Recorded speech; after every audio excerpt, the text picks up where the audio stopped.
Episode 8 of Grand Blue Season 2 adapts chapters 34 and 35. Immediately, there's a small joke in the beginning that's sorta lost in translation in the anime, regarding Sakurako's surname, as the Busu part in Busujima means ugly in Japanese. Instead, it's localized as backside of a bus? Mind you, these are official subs from Crunchyroll. You know, the paid service.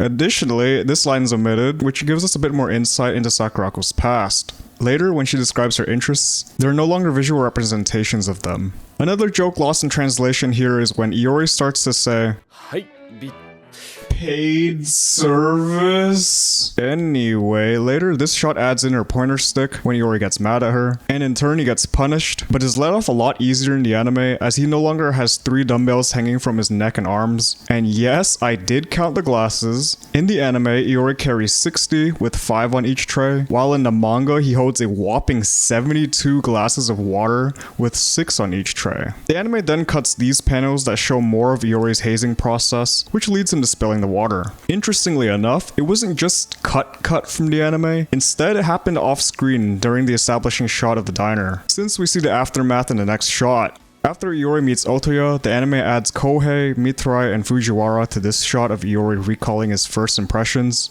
And later, the anime cuts the panel where Sakurako clocks Iori's scumminess, which includes panels from episode 8 of season 1, when the Scum Bros cock-blocked Mithrai. During the next day, the designs of the diner's background characters have been altered, and when Iori confronts Sakurako about her misinformation, the manager is no longer present. Later, when Otoya reveals that he's a diver, Best Girl is added to this shot.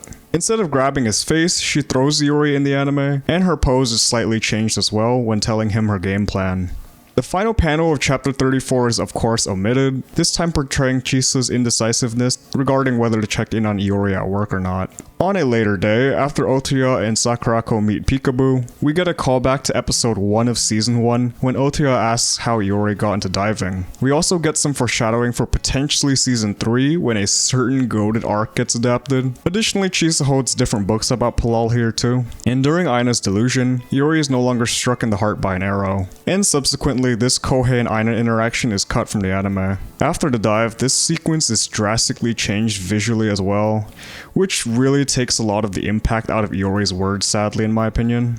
During the party, this panel of Kohei's dialogue regarding his tendencies with strangers has been removed as well, along with Aina recalling a time when she was sick in episode 3 of this season. When Iori returns to see Aina bickering with Best Girl, he no longer has the handkerchief covered in what is implied to be Kohei's blood. And finally, the final page of this chapter is gone too, this time detailing Chisa's inner thought process. Overall, I love this episode. In standard Grand Blue fashion, the voice actors always knock it out of the park, and unsurprisingly, Sakurako's does an amazing job in this one, with the whole switch up for speaking with Iori and Otoya. There were a few minor changes this time around, but seeing Grand Blue with its OT8 again got me cheesing hard from ear to ear in this episode. Anyway, see you next week, which I think will adapt chapter 36 and more importantly 37.